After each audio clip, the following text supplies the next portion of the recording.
l'État togolais se lance dans un grand ménage dans les entreprises publiques.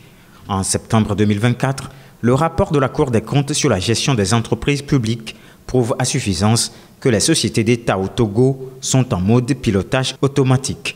Plusieurs sociétés d'État n'ont pas versé de dividendes au Trésor public au cours de l'année 2022. Celles qui l'avaient fait n'avaient versé que des sommes dérisoires.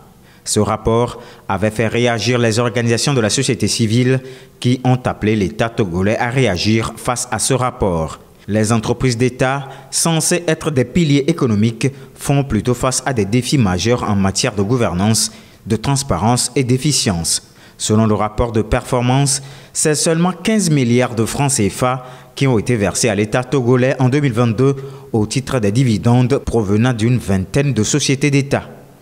Ainsi, le gouvernement togolais veut miser sur un cadre législatif plus contraignant aux sociétés étatiques. Ce cadre est déjà en cours d'adoption. Il vise dans un premier temps le port autonome de Lomé, la compagnie énergie électrique du Togo CET, la Société nouvelle des phosphates du Togo SNPT, la Togolaise des eaux TDE, l'Union togolaise de banque UTB et la Loterie nationale togolaise Lonato. Désormais, ces sociétés seront soumises aux audits obligatoires à partir de cette année 2025. Le projet de loi est d'ailleurs en étude au Parlement. Adoptée, cette loi permettra de redéfinir les contours de la gestion publique au Togo. Par ailleurs, le pays a sollicité le Fonds monétaire international FMI pour un examen diagnostic de gouvernance publique.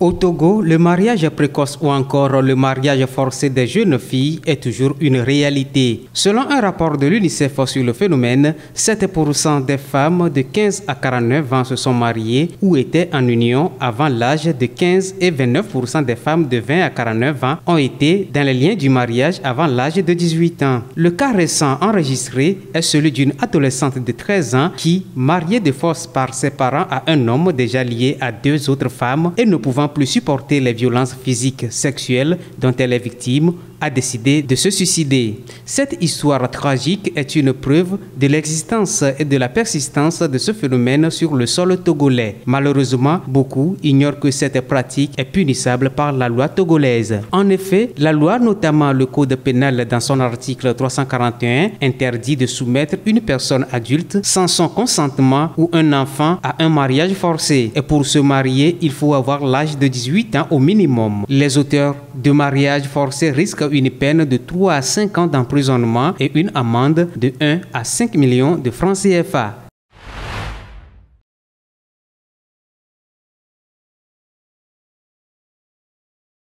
Initié dans le cadre de la mise en œuvre des engagements de la région, le programme de résilience du système alimentaire en Afrique de l'Ouest, PRSA/FRSP,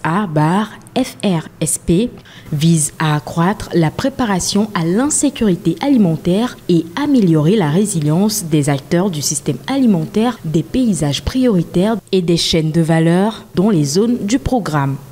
Lancé en 2022, les interventions du FSRP Togo ont permis de toucher 509 438 bénéficiaires, dont 34% de femmes sur une cible finale de 600 000 bénéficiaires en 2024.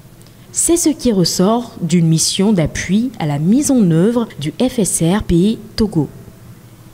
L'une des actions menées par la FSRP Togo est la distribution de 104 ovins et caprins aux éleveurs dans la région des Savanes. Une initiative menée en collaboration avec l'Institut togolais de recherche agronomique ITRA. Dans le cadre de sa mise en œuvre, la FSRP intervient dans 3 domaines pour renforcer la résilience du système alimentaire en Afrique de l'Ouest. Il s'agit du soutien à la base productive du système alimentaire en investissant dans l'agriculture climato-intelligente au niveau des exploitations et des paysages, de la promotion d'un environnement favorable au développement de la chaîne de valeur et au commerce intra-régional, du renforcement de la capacité régionale à gérer les risques agricoles. Les filières prioritaires du FSRP au Togo se concentrent sur le riz, le soja et la volaille. La FSRP Togo vise ainsi à accroître la disponibilité de produits en quantité et répondant aux normes et à créer de la valeur ajoutée pour une sécurité alimentaire et nutritionnelle durable. Selon les projections, la mise en œuvre des activités programmées dans le plan de travail et budget annuel 2025 devrait permettre de toucher environ 130 000 bénéficiaires. Depuis 2004, l'Afrique subsaharienne a connu la distribution de près de 3 milliards de moustiquaires imprégnés. Mais le rapport 2024 de l'Organisation mondiale de la santé OMS sur la lutte contre le paludisme en Afrique fait poser des questions. La distribution massive des moustiquaires imprégnés contribue-t-elle réellement à réduire le paludisme? Le rapport de l'OMS parle d'un progrès mitigé. En l'an 2000, l'incidence de la maladie était de 356 personnes sur 1000 habitants. En 2023, elle est descendue jusqu'à 227 personnes sur 1000 habitants.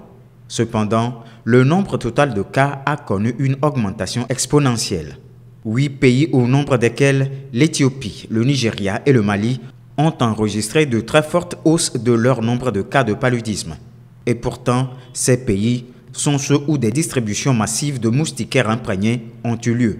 Selon l'OMS, cette augmentation des cas de paludisme s'explique par une croissance démographique assez rapide parmi les populations exposées au risque de paludisme. En 2023, c'est près de 600 000 personnes qui sont décédées du paludisme dans la région subsaharienne sur plus de 246 millions de cas recensés. Les enfants de moins de 5 ans représentent 76% des décès. À cette inefficience statistique des moustiquaires imprégnés s'ajoute un problème environnemental qui n'est pas toujours documenté: la gestion des moustiquaires imprégnés usés ou déchirés. Le Burkina Faso, le Mali et le Niger ont franchi une étape cruciale dans leur processus de séparation avec la CEDEAO dimanche en organisant une réunion visant à définir les formalités de leur rupture avec la communauté économique régionale. C'est à Ouagadougou que les 3 pays de la Confédération des États du Sahel étaient à pied d'œuvre pour définir la feuille de route précise et consensuelle à quelques jours de leur sortie de la CEDEAO. Les 3 pays privilégient une approche globale des négociations, s'inscrivant dans le cadre de l'Alliance des États du Sahel. Lors de cette rencontre, les ministres des Affaires étrangères des 3 pays ont affiché leur détermination à mener à bien leur retrait de la CEDEAO. La date du 28 janvier 2025 est officiellement retenue pour la consécration du retrait des pays de l'AES de la CEDEAO. Les 3 alliés avaient annoncé leur retrait de l'organisation régionale qu'ils accusent d'être sous l'influence de puissances internationales, notamment la France. Malgré leur départ, les 3 pays se disent prêts à engager un dialogue avec la CEDEAO pour apporter des solutions aux préoccupations des populations et de leurs États.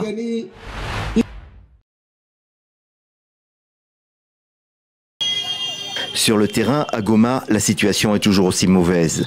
Mais un nouveau front s'est ouvert à l'ONU à New York. Ce dimanche, le Conseil de sécurité a avancé d'une journée sa réunion d'urgence pour étudier ce conflit entre la République démocratique du Congo et le groupe armé M23, groupe armé soutenu par des soldats rwandais selon un groupe d'experts de l'ONU. Juste avant, dans un communiqué, le secrétaire général Antonio Guterres a appelé les forces rwandaises à cesser leur soutien. Une condamnation particulièrement claire, alors que Kigali a toujours démenti un tel appui. Dans la salle, la ministre des Affaires étrangères congolaise. Elle a fait le déplacement à New York pour condamner ce qu'elle appelle une déclaration de guerre du Rwanda. Le Conseil de sécurité doit imposer des sanctions ciblées, incluant le gel des avoirs et l'interdiction de voyager, non seulement contre les membres identifiés de la chaîne de commandement des forces armées rwandaises, mais aussi contre les décideurs politiques responsables de cette agression. Et cette fois, le Congo s'est trouvé des alliés puissants, comme les États-Unis. Chers collègues, nous condamnons dans les termes les plus forts les hostilités du Rwanda et du M23 à Goma et les attaques contre Saké. Les États-Unis envisageront tous les outils à leur disposition pour que les responsables de la poursuite du conflit armé, de l'instabilité et de l'insécurité en RDC soient tenus pour responsables. La France et le Royaume-Uni sont sur la même ligne, mais d'autres prises de parole n'ont pas mentionné le Rwanda. De son côté, l'ambassadeur rwandais à l'ONU a rejeté sur Kinshasa la responsabilité de la détérioration de la situation dans l'Est, accusant le gouvernement congolais de n'avoir pas pris un vrai engagement pour la paix. Au vu de ces positions antagonistes, les armes semblent devoir encore continuer à parler autour de Goma, la ville assiégée.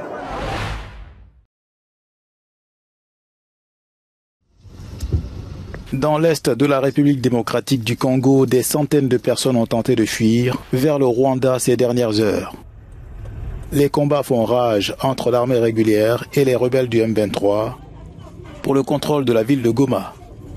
Nous sommes à la frontière et je vais passer de l'autre côté pour voir si nous pouvons trouver un endroit sûr, parce qu'en ce moment, il n'y a pas de sécurité dans la ville. Pour le moment, mon ville, on a un peu déséquilibré. Les affrontements ont fait au moins 13 morts parmi les casques bleus et les forces étrangères. La RDC a rompu ses relations diplomatiques avec le Rwanda, soutien du M23. Les populations redoutent le pire. Nous avons surtout peur pour nos enfants parce que la situation empire. Ce sera difficile pour eux, alors nous voulons les épargner. Mais nous, on peut résister, mais pas aux enfants. L'armée congolaise a déclaré samedi avoir repoussé une offensive du M23 avec l'aide de ses alliés. Sur l'artère principale de la ville de Bukavu, dans le sud Kivu, des milliers d'habitants se sont réunis ce lundi matin. Des jeunes issus des organisations de la société civile, des forces vives et des mouvements citoyens. Tous sont venus dénoncer le silence de la communauté internationale face aux violences perpétrées dans l'est du pays. Malgré la dégradation de la situation qui impacte fortement les populations, aucune mesure n'a été prise pour mettre fin aux exactions. C'est l'homme pour barrer la route à cette agression rwandaise, pour refuser ce dont nous sommes victimes aujourd'hui. Et ce message laisse à tous les Congolais qui se mobilisent comme un seul homme et refuser, dire non à l'agression rwandaise, à l'annexion de notre pays au Rwanda. La foule a également scandé des messages de soutien au FARDC, les forces armées nationales qui combattent à l'est contre l'avancée du M23. Les habitants déplorent toutefois le manque d'impact des mesures prises par la communauté internationale.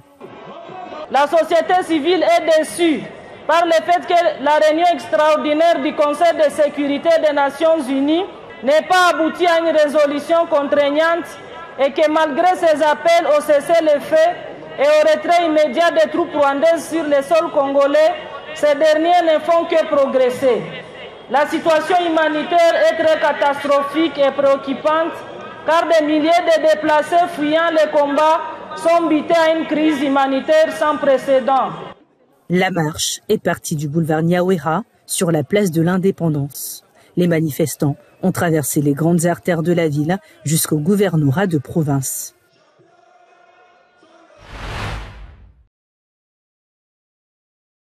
C'est un congrès national d'urgence. Le PEDN, le Parti de l'espoir pour le développement national, devait se réunir à tout prix avant le 28 janvier. Il fait partie des 67 partis politiques mis en observation à la suite d'une évaluation du ministère de l'administration du territoire. Quand l'évaluation a été faite, on leur a montré même la preuve des premières validations à l'intérieur. Dans leur système, même les numéros de téléphone des secrétaires généraux des sections sur toute l'étendue du territoire, les numéros ont été intégrés dans leur système. C'est pour dire qu'on était en avance. Ce qui restait de notre côté, il y avait des états financiers, mais ils ont demandé à ce que ça soit certifié par un cabinet d'experts comptables. Cela est fait, c'est déposé. Pour le Congrès, c'est désormais aussi chose faite, avec un vote pour renouveler les instances du parti. Le PEDN n'est pas le seul parti à avoir entamé une course contre la montre pour se mettre en conformité avec la charte des partis politiques en vigueur depuis 1991. Sur les 211 partis politiques du pays, 53 ont été dissous, 54 suspendus pendant 3 mois et 67 mis sous observation pendant 3 mois. Au PNV, le parti Nouvelle Vision, également mis en observation, un congrès a aussi lieu à la dernière minute. Le président du parti, Dunamu Tokpa, se dit prêt pour les élections à venir. Une nouvelle vision est un grand parti.